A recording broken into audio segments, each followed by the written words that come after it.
Bonjour YouTube, ici Largo pour un petit état des lieux de la 7e citadelle à mai-juin 2026, juste après la sortie du chapitre 2 et 30 heures de jeu en ce qui me concerne. Donc quelques parties à 2 joueurs mais surtout en solo. Et après 30 heures, quel est mon retour sur la 7e citadelle? Alors si vous voulez connaître mon état d'esprit après 30 heures de jeu, il est très simple. Je souhaite immédiatement refaire une campagne, une menace sur la 7e citadelle. A tout de suite.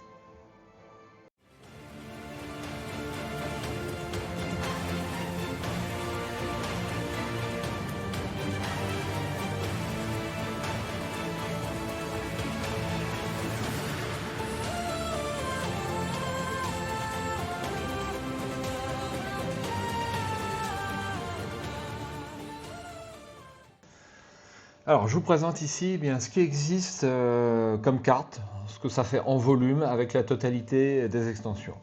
Donc, une boîte entière pour les cartes aventure, auxquelles s'ajoute cette petite partie qui est ici, les cartes exploration, les compétences personnages ainsi que les personnages. Donc, vous voyez qu'il reste à peu près une demi-boîte pour y insérer des extensions éventuellement pour Serious Poulp. Donc au niveau des boîtes annexes, nous avons quelques figurines dont je ne me sers pas, parce que moi je préfère les standees aujourd'hui tant que ce n'est pas peint. Au niveau des menaces qui existent, alors c'est peut-être un point faible de ce jeu, donc nous avons les tambours funestes, nous avons donc le réveil de Davakaem et le dernier trône. Donc le dernier trône étant une extension, la boîte de base ne contient que 2 menaces, une menace faisant entre 10 et 15 scénarios.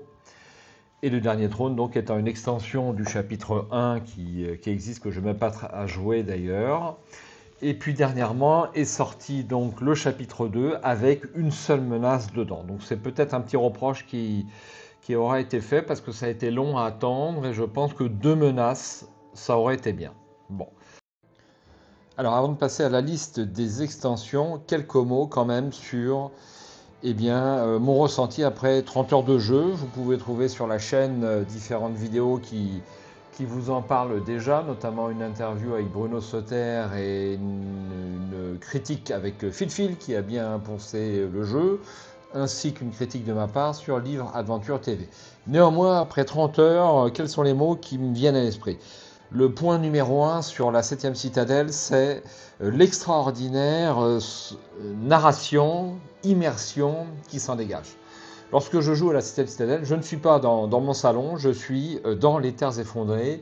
C'est extrêmement bien rendu grâce au livre des dialogues, grâce aux différents textes narratifs qui sont sur les cartes, jamais trop longs, je dirais jamais trop courts. Et on vit vraiment une aventure. Donc j'ai qu'une envie, c'est de redémarrer une partie et c'est vraiment très très bien foutu. Ça c'est le gros point fort. Donc c'est un livre dont vous êtes le héros puissance 1000 grâce à la démultiplication des cartes que vous voyez ici. L'aventure est constamment renouvelée, bien mieux qu'un simple livre ne peut le faire. Alors bien entendu, ça a des avantages et des inconvénients de ce type de support, à savoir que vous ne pouvez pas jouer dans votre plumard ou dans votre canapé. Il faut quand même une assez grande table pour jouer à la 7e citadelle, malgré ce qui est dit un petit peu dans la notice. Alors c'est un jeu de deck building pur et dur. Votre capacité à survivre sera soumis à votre capacité à gérer les différentes actions qui sont sur ces cartes. Et ma foi, ça fait l'affaire. C'est-à-dire que lorsqu'on on utilise habileté, on a vraiment l'impression d'avoir un personnage un peu plus habile grâce à cette action. Et lorsqu'on réussit une action, il y a un grand sentiment de satisfaction et c'est très immersif parce que on a vraiment l'impression d'avoir tenté l'action qui est indiquée par le jeu. Donc ça m'a beaucoup plu. Nous avons une grande rejouabilité comme indiqué jusqu'à présent grâce à toutes ces cartes. Alors tout petit regret pour mettre une note un tout petit peu négative, c'est que au niveau des cartes exploration, il n'y a pas non plus pléthore. Par exemple pour la partie 1, Voilà ce que l'on a. Donc, je sais pas, je pense qu'il y en a à peu près une vingtaine. Donc on retombe dessus. Celle-ci est mal placée. On peut retomber dessus quand même relativement régulièrement, bien que certaines cartes fassent référence à différents choix qui donnent de nouveaux embranchements. Néanmoins, on n'est pas dans le volume pour l'instant, du septième continent. Je crois que les deux, c'est là où il y en a le moins. Et puis, au niveau des... C'est vraiment pour critiquer, hein, parce que c'est... Bien sûr, ça fait l'affaire, hein. Je crois que c'est les 6, vous voyez, il y a quand même un paquet très important, hein. Mais une énorme rejouabilité. Donc, la multiplication des situations, des paragraphes dans le livre, des dialogues et des cartes qui sont ici, fait que on retombe assez rarement quand même sur la même situation, hein. Alors effectivement, il y a certaines quêtes secondaires, je sais déjà où les trouver, et peut-être que j'irai les prendre sur mes prochaines parties.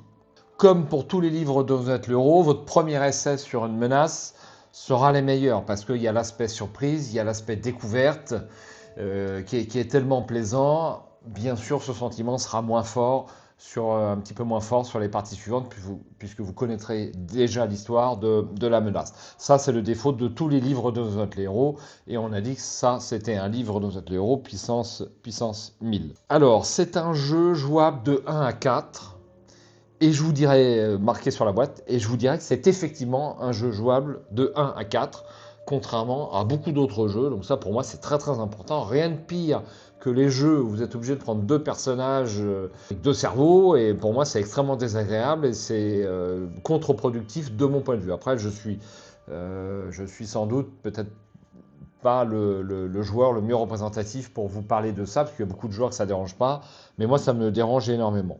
Alors est-ce que c'est mieux à 1 ou à 4? C'est très bien à 1, c'est très bien à 2, je n'ai jamais essayé à 3 ou à 4, néanmoins je pense qu'il y a une bonne entente entre les joueurs. Le seul inconvénient, c'est que vous allez jouer une action sur 3, une action sur 4. Donc vous jouez un petit peu moins. Mais néanmoins, lorsque vos partenaires jouent et font une action, vous la vivez avec lui, avec votre partenaire. Donc pour moi, c'est un faux défaut. Et en dehors peut-être de la longueur, mais même pas, parce que si vous voulez à 4 joueurs, au final, il y aura sans doute le même nombre d'actions dans la partie, sauf qu'elles seront réparties entre tous les joueurs. Vous faites un peu moins d'actions si c'est un handicap pour vous. Mais je trouve que ce qui est indiqué sur la boîte, 1 à 4, pour une fois, c'est vrai. Et c'est à signaler. Petit point négatif, ça me gave un peu de refaire à chaque fois le tutoriel. Alors malgré l'extension que j'ai rajoutée il y a très peu de temps, qui s'appelle le renversement, voilà. Le renversement, cette extension-là, permet de rajouter des cartes dans votre prologue, votre tutoriel. Et le tutoriel, vous êtes obligé de le refaire à chaque menace. Donc ça, c'est quand même assez surprenant parce que le tutoriel, une fois qu'on connaît les règles, on n'a pas tellement envie de le faire. Alors ça reste un tutoriel qu'on prend plaisir à faire. Grâce à cette extension, il y a différents embranchements. Vous pouvez tomber sur des cartes différentes selon votre essai. J'en conviens, mais au bout d'un moment, je pense qu'au bout de la... Là, je vais le refaire une quatrième fois. J'ai envie de le refaire une quatrième fois, mais ça va peut-être quand même s'épuiser. Donc ça, c'est un petit handicap quand même que je voulais signaler, qui est assez étonnant. Autre point qui pourra vous rebuter, mais moi qui ne m'a pas rebuté après 30 heures de jeu, c'est le hasard. Le hasard qui est quand même bien présent lorsque vous piochez vos cartes pour réussir une action. Il vous faut un certain nombre de succès. Et selon que vous avez été radin ou non sur le nombre de cartes que vous allez piocher dans votre énergie, qui est votre deck de cartes, eh bien vous allez réussir à rater cette action. Donc il y a quand même une grande part de hasard, malgré qu'il soit partiellement manipulable à l'aide des cartes que vous avez en main. Et il faut en tenir compte avant de décider du nombre de cartes que vous allez piocher, mais ça existe, hein. Donc il en faut un peu. Est-ce que dans ce jeu-là, il y en a suffisamment ou trop? Je ne saurais pas vous dire, ça sera à vous de vous faire une idée.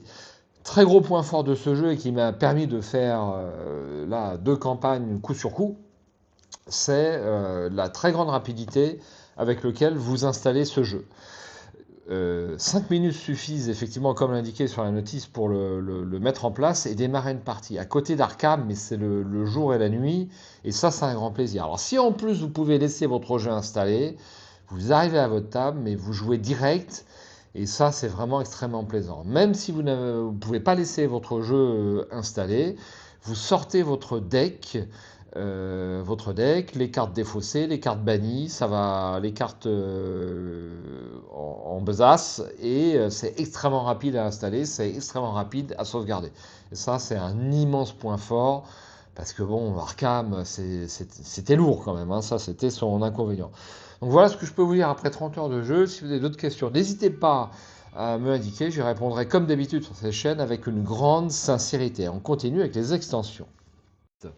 Donc j'ai jeté les boîtes en carton, mais j'ai gardé les petits dépliants et je pense que c'est ce qu'il y a de mieux pour savoir à quoi correspondent chaque extension. Donc on commence avec Aux frontières du péril. Les terres effondrées portent bien leur nom. Chacun de vos pas pourrait voir le sol s'ouvrir telle une gueule béante pour vous engloutir corps et bien. Mais peut-être y a-t-il là-dessous un monde empli de trésors et de secrets enfouis à découvrir. Alors, aux frontières du péril, si vous choisissez de jouer avec l'extension aux frontières du péril, rangez les cartes exploration tête de mort derrière l'intercalaire tête de mort. Donc effectivement, vous avez un nouvel intercalaire qui est celui-ci. Moi, je m'apprête à faire une partie avec cette extension, avec quelques cartes derrière, enfin pas mal de cartes derrière. Rangez les cartes aventure dans la boîte à l'emplacement approprié. Il y en a quelques-unes des cartes vertes avant de débuter votre partie en veillant à ce que les cartes aventure vertes soient placées, etc. Placez l'intercalaire frontière du péril derrière la carte 130 du deck aventure. Donc vous avez un espèce de nouveau, où est-ce qu'il est passé?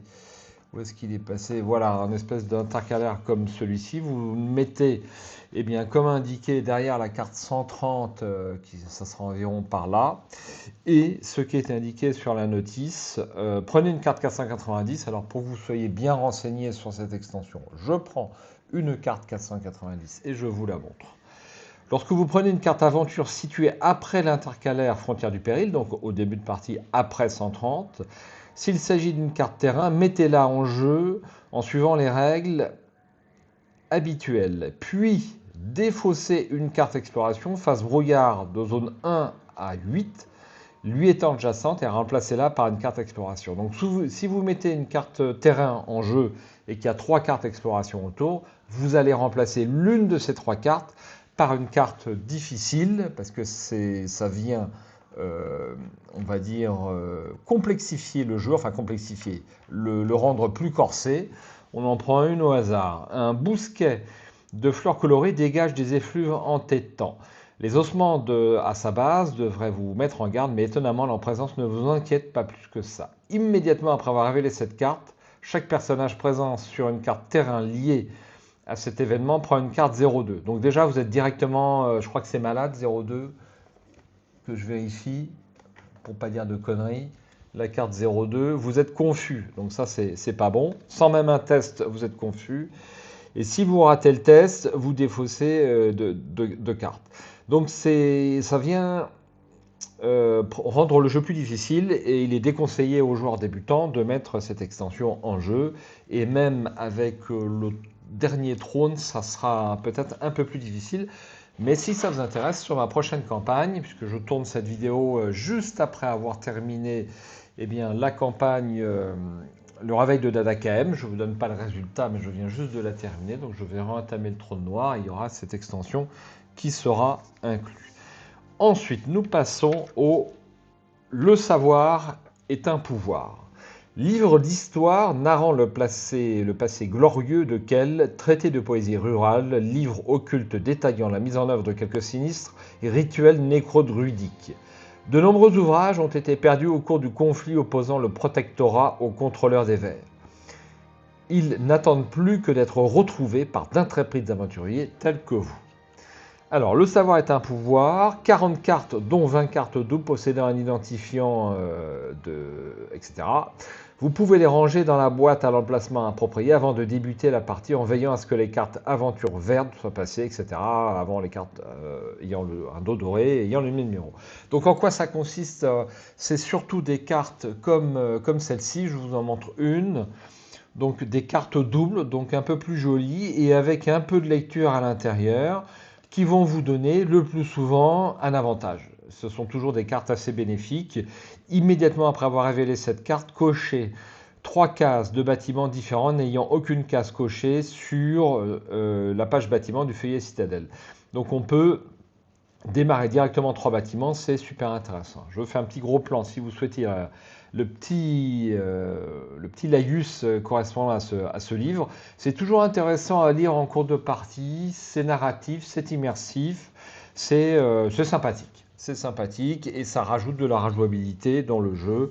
Le savoir est un pouvoir recommandé. Toutes les extensions quasiment sont recommandées. Aux frontières du péril, recommandé parce que parfois, eh bien, on a envie de s'en prendre plein la gueule. Extension suivante, les dénicheuses. On les appelle communément dénicheuses. Ces coccinelles grosses comme le poing, mais réputées inoffensives. Elles sont connues des arcanistes chercheurs de trésors et autres aventuriers intrépides. En effet, elles sont attirées par les émanations magiques comme des mouches par une carcasse avariée. Repérer une nuée de ces bestioles est généralement de bon augure, mais peut-être que certaines choses imprégnées de magie feraient mieux de rester enterrées. Donc en pratique, ça vient avec 6 figurines dénicheuses. En solo, moi j'ai jamais eu besoin d'en mettre plus que 2 sur la table de jeu, mais bon, il y en a 6. Idéalement, vous devez les peindre. Il y a des standees. Ce qui est sympa, donc, c'est que ça vient rajouter pas mal de trésors donc, dans le jeu. Certainement des trésors bien dissimulés et bien cachés que pour l'instant je n'ai pas réussi à déterrer. Mais en pratique, vous tombez sur une nuée de coccinelles, vous pouvez creuser à l'endroit indiqué et tenter de déterrer quelque chose ou alors collecter de la magie arcanique si vous jouez un magicien. Bon, une extension assez sympa qui ne rajoute pas de lourdeur et ma foi que j'ai apprécié jusqu'à présent. Ensuite, nous avons Rat de bibliothèque. Là, on est toujours sur le chapitre 1. Vous refermez le roman à l'eau de rose dont vous venez d'achever la lecture. Un agréable divertissement avant de reprendre votre route à travers les terres effondrées. Votre esprit vagabonde déjà à l'idée du prochain ouvrage que vous découvrirez. Peut-être un récit relatant les exploits d'un criminel légendaire de Port-Fiel. Ou peut-être un livre renfermant des secrets si bien gardés que seule la résolution d'une énigme permettra d'en dévoiler le contenu. Donc, 40 cartes, dont 20 cartes doubles, un peu comme celle-ci, en fait. C'est un peu le même principe, sauf que c'est des livres. Alors, où est-ce que je les ai mis? Situés effectivement au même endroit. Et puis, voilà. Donc, ça rajoute de la profondeur de jeu, de la diversité dans ce que vous allez trouver en ouvrage. C'est toujours sympa de trouver un livre dans les terres effondrées. On est toujours impatient de savoir ce qu'il fait et c'est agréable. Alors, ensuite, on va attaquer le chapitre 2, mais je crois que l'alambic de Valangarde, c'était également dans le chapitre 1. Le légendaire alambic de Valangarde a disparu au cours d'un conflit opposant Kell au contrôleur des vers. Une rumeur prétend que, animé par un sortilège nécrodruidique, il erre désormais en plusieurs morceaux, chacun doté d'une paire de pieds racines, attendant le jour où il pourra être reconstitué. Alors, il y a une petite boîte qui est livrée avec... je ne sais plus ce que j'en ai fait. Je ne vais pas vous l'ouvrir parce que c'est indiqué qu'il ne faut pas l'ouvrir. Il y a une figurine à l'intérieur quand même, je peux vous le dire. 30 cartes et 3 petites figurines. Alors je ne sais pas si vous les voyez, il y en a une qui est ici, comme ceci, donc à peindre, où vous utilisez les standees. Je n'ai pas joué encore avec cette extension, donc je ne peux pas en parler plus que ça, et on va essayer de déterrer des morceaux de cet alambic, je suppose, pour avoir des pouvoirs supplémentaires. Nous avons Vestiges oubliés. Par ici, le sol semble avoir été labouré. Vous suivez ces étranges traces et finissez par atteindre une imposante ancre de marine dont la chaîne est brisée. Comment a-t-elle pu se retrouver ici? Vous songez qu'il serait judicieux d'interroger les éclaireurs que vous envoyez cartographier les terres effondrées pour voir s'ils ont déjà observé un tel phénomène. Là encore, c'est livré avec quelques figurines. Qu'est-ce que j'en ai fait de ces figurines d'ailleurs? Normalement, elles sont censées être là. Bon, elles doivent être quelque part. N'ouvrez pas la boîte B. Donc là, c'est pareil. Vous avez une boîte B, comme ceci, qui se trouve dans la boîte. Et puis les 6 petites figurines qui sont ici. Je crois que j'ai sorti pour les peindre, mais j'ai un petit doute. Et 30 cartes que vous rajoutez. Donc en pratique, ça rajoute des cartes exploration et à un certain moment, vous allez pouvoir tomber sur des vestiges oubliés. Vous allez pouvoir creuser pour trouver eh bien, des objets qui possèdent également des pouvoirs supplémentaires. Je ne l'ai pas encore testé. Pour tout vous dire, ma prochaine campagne, c'est la campagne où j'ai inséré la totalité des extensions. Nous avons ensuite 3 bons compagnons. On murmure que certains individus possèdent un don rare, celui de communiquer avec les âmes errantes de leurs proches disparus et de les guider vers leur dernier repos. Grâce à un lien surnaturel tissé avec leur esprit, ils peuvent invoquer ces présences éthérées pour en faire des guides avisés, des éclaireurs invisibles ou des protecteurs infatigables, et si, sans le savoir, vous faisiez partie de ces êtres d'exception que l'on nomme arpenteurs. Donc c'est livré avec 3 petites figurines, pareil. Je vais en sortir une, on n'est pas pressé après tout. Comme ceci. Alors donc là, ce qui est bien, c'est qu'il n'y a pas besoin de les peindre. On peut directement les mettre sur le plateau de jeu. Donc pour ces figurines-là, je n'utiliserai pas les standees. Cette extension vous permet d'incarner un nouvel archétype, l'arpenteur. Lorsque le livret d'introduction, un nouveau départ, vous invite à constituer votre deck d'action, si vous optez pour cet archétype, prenez une carte 699. Lorsque vous défaussez ou rangez les cartes du plateau, rangez les figurines fantômes qui se trouvent dessus. Les figurines fantômes, ce sont ces 3 cartes. Alors, on va prendre une petite carte 699 pour voir ce que ça donne. La voici. Quand vous étiez enfant, votre grand-mère passait des heures à parler seule, comme si elle conversait avec son époux disparu. Autour de vous, les murmures allaient bon train. Certains disaient que la douleur avait emporté sa raison. D'autres, plus rares, murmuraient qu'elle était une arpenteuse, un de ces êtres énigmatiques chargés de guider les âmes égarées vers le lieu de leur véritable trépas pour leur permettre de trouver enfin le repos éternel. Il y a quelques cycles, vous partagiez votre cellule avec 3 autres jardiniers forçats, devenus frères d'armes au fil du temps. Un matin, au bosquet sacré, l'horreur s'abattit sous la forme d'un octophyte, cette abomination nécrodruidique aux tentacules hérissés de piquants faucha la vie de vos camarades sous vos yeux. Vous les auriez sans doute rejoints sans l'intervention providentielle d'un apprenti de Nini Dazir. Les jours suivant ce massacre, les visages de vos compagnons disparus semblaient vous épier et leurs voix chuchotaient à votre seule intention.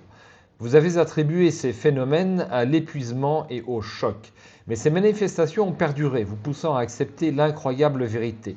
Un lien surnaturel s'était tissé entre vous et les esprits de vos frères d'infortune. Avec du temps et de la pratique, vous avez développé les compétences vous permettant de leur confier les missions élémentaires, comme vous guider dans vos choix ou vous servir d'yeux et d'oreilles indétectables. Leur loyauté sans faille pourrait bien devenir votre plus grand atout pour faire face aux obstacles et aux défis qui vous attendent. Mais ils comptent sur vous en retour pour les conduire là où il était écrit qu'ils devaient mourir. Prenez une carte 700. Donc ça, c'est pour la mise en bouche. Et on va prendre la carte 700. Vous êtes un arpenteur. À ce titre, il vous incombera, le moment venu, d'accompagner vos compagnons défunts jusqu'à l'endroit où ils auraient dû mourir afin de les libérer de leurs conditions fantomatiques. Alors, arpenteur, vous disposez de 5 nouvelles compétences avec la lettre X, parmi lesquelles choisir pour constituer votre deck d'action. Il s'agit des cartes Lien spectacle, vivement recommandé, Éclaireur spectral, Ordre spectral, Talent spectral, Suggestion spectrale. La première fois que votre score de savoir est de 7 ou plus, prenez une carte 799. La première fois que 4 cartes MapMonde sont présentes sur la MapMonde, prenez une carte 799. Lorsque 2 de ces bâtiments, lieux de culte, cimetières, huttes de la diseuse de Bonaventure ont été construits, même s'ils sont détruits, prenez une carte 799. Alors, je peux vous montrer rapidement ce qu'est l'archétype, certaines des cartes donc, qui sont indiquées ici.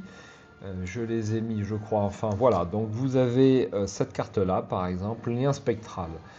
Donc, il y a une nouvelle action. Mettez en jeu une figurine fantôme sur votre carte terrain et ou prenez une carte 749, défaussez cette carte. Éclaireur. Lorsqu'au moins une figurine fantôme est présente sur votre carte terrain, consultez une carte exploration adjacente à votre terrain et remettez-la sur sa face brouillard. Donc ça peut quand même être super intéressant et super efficace. pour, on va dire, désamorcer les éventuelles menaces qui adviennent sur les cartes exploration. C'est toujours une surprise, les cartes exploration. Ordre spectral. Lorsqu'au moins une figurine fantôme est présente sur votre carte terrain, un icône joker pour chacune de vos cartes ayant le mot-clé arpenteur. Donc les cartes arpenteur sont des cartes qui ont été rajoutées, là encore, par cette extension. Talent spectral, lorsqu'au moins une figurine fantôme est présente sur votre carte terrain, plus X, X est égal au nombre de vos cartes ayant le mot-clé arpenteur. Défaussez cette carte. Alors, pour les cartes ayant le mot-clé arpenteur, voici une carte ayant le mot-clé arpenteur. Donc, comme vous pouvez le voir, il faut libérer vos compagnons pour avoir des cartes avec le mot-clé arpenteur. Et plus vous avez libéré de monde, plus ça vous sera avantageux pour vos cartes actions. Ensuite, nous avons le poème de V. Egor. Cette fois, la menace qui vous guette est dans votre tête. Alors, c'est une mini-menace à ce que j'ai compris. Cette extension contient 30 cartes. Vous pouvez les ranger à l'emplacement habituel, etc. Si vous choisissez de jouer cette malédiction, donc je pense que c'est une malédiction, après avoir terminé le scénario d'introduction à un nouveau départ, au lieu de choisir un livret de menaces, prenez une carte 777. Contrairement aux règles habituelles, il n'y a pas de limite au nombre de fois où vous pouvez sauvegarder la partie. Donc une mini-menace, néanmoins je n'ai pas trouvé de livret de menace, mais on va jeter un œil sur la carte 777 pour voir à peu près de quoi il retourne. C'est celle-ci. Il y a tout juste un cycle, vous êtes parvenu à vous échapper de la citadelle lors du renversement. En l'absence de menace à l'horizon, vous avez décidé de commémorer le jour libérateur, ce jour libérateur lors d'une grande fête en compagnie des autres membres de la communauté. Alors que les festivités battent leur plein, un profond sentiment de fatigue vous envahit et vous regagnez vos quartiers. Votre sommeil est troublé par un cauchemar terrifiant dans lequel vous vous retrouvez dans le bosquet sacré, revivant votre labeur de jardinier forçat. Les jours de captivité se succèdent durant ce qui vous semblait être un mois entier avant que vous ne vous réveilliez, le visage hagard et le moral au plus bas. La nuit suivante, le même cauchemar se répète, vous laissant avec la sensation oppressante d'avoir passé un nouveau mois en captivité à la citadelle. Lorsqu'arrive le 3e jour, l'appréhension vous envahit, à l'idée de vous endormir, mais l'épuisement finit par l'emporter. Le cauchemar prend forme une fois de plus, mais cette fois quelque chose de nouveau se produit. Alors que le rêve touche à sa fin, il vous semble entendre les premiers vers d'un poème. Au réveil, voici le seul passage dont vous parvenez à vous souvenir. Dans son désespoir, le jardinier n'est pas seul. Sa voix mène aux bossus en leur marais linceul. Prenez une carte 765 et une carte 766. Donc j'ai l'impression que c'est une mini-aventure qu'il vous est proposé de vivre, 765 et 766. Les semaines passent, épuisantes, et vous finissez par vous rendre à l'évidence. Votre unique espoir de retrouver le repos est de suivre la maigre piste entendue dans votre rêve. Le seul marais que vous connaissiez est celui du Bourbeux, qui s'étendait autrefois du sud de la citadelle, au sud de la citadelle. Votre décision prise, vous confiez vos dernières consignes à Léane, la personne en qui vous avez le plus confiance au sein de la communauté. Je ne sais pas combien de temps je serai parti. Pendant mon absence, je te confie la responsabilité du camp. Alors que vous vous apprêtez à partir, Waltin accourt vers vous. Il tient dans ses mains un tremble-sol, l'une des premières créations nécrodruidiques, capable de détecter la présence des fouisseurs. Sans cet appareil, s'aventurer dans les terres effondrées serait bientôt trop périlleux. Vous faites d'ailleurs partie des rares à savoir le manier correctement. Vous impactez votre modeste équipement, puis, après un dernier salut à vos compagnons, vous tournez le dos à la citadelle et vous vous enfoncez vers l'inconnu. Préparatifs. Niveau de tremble-sol 9. Remettez les compteurs de points de vie à 0, puis partagez 96 points de vie équitablement entre les personnages. Rangez les cartes, l'espoir renaît, etc. N'oubliez pas de consulter vos quêtes secondaires et on démarre donc en 75. Et une carte 66, parce que sinon je ne voyais pas ce qu'il fallait faire. Vos nuits tourmentées affectent autant votre corps que votre esprit. Insidieusement, l'épuisement vous gagne. Vous êtes maudit. Alors, quand on se repose, on ne peut pas gagner 2 points de vie. Lorsque vous effectuez une récupération, appliquez la règle suivante, à la place de la règle habituelle. Perdez 2 points de vie pour chaque série de 3 cartes que vous prenez au hasard dans votre défausse pour les remélanger dans votre deck action. Vous pouvez bloquer une carte l'espoir renaît pour permettre à chaque personnage d'effectuer une récupération selon la règle habituelle en ignorant cet effet. Lorsque tous les personnages sont inconscients, prenez une carte 775. Alors, je n'irai pas à le spoil jusqu'à prendre la carte 775. Sachez que j'ai mélangé plein de cartes avec cette icône tête de mort dans les boîtes. Donc, ça sera à découvrir, mais c'est une mini menace sans livret de... Pardon, j'ai le hockey, sans livret de menace. À vous de voir. À vous de voir si ça vous intéresse. Le renversement. Alors, une extension qui m'a intéressé parce que elle permet d'ajouter de la surprise et de la variété au scénario d'introduction. Le nouveau départ. Il est vrai qu'il faut rejouer ce scénario à chaque fois qu'on fait une nouvelle menace. Donc on commence à le connaître très rapidement au bout du, je suppose, 3e, 4e effet. Personnellement, je pense que quand j'aurai réussi à avoir la totalité des points d'expérience qui sont disponibles, est-ce que je le rejouerai? Je ne suis pas sûr, mais bon, à voir. Le renversement, ça s'appelle, et puis c'est pas plus que ça. Donc j'ai rajouté plein de cartes, la menace que je fais, le réveil de Datacam, l'incluait. Donc ça permet d'avoir un peu de surprise parce qu'il y a beaucoup de lieux en un seul exemplaire. Là, ils sont au moins en 2 exemplaires. Et donc vous ne savez pas sur quel exemplaire vous tombez et ce qu'il va se passer. Et donc c'est plus intéressant. Eh bien, je crois qu'on a fait le tour de toutes les extensions que proposées à ce jour pour la 7e citadelle. Donc je vous partage à nouveau mon enthousiasme sur ce jeu. Et je ne peux que vous inciter, si vous le trouvez d'occasion, voire en neuf chez Serious Poulp, à vous pencher sérieusement sur la possibilité de l'acquérir. Ciao, bonsoir.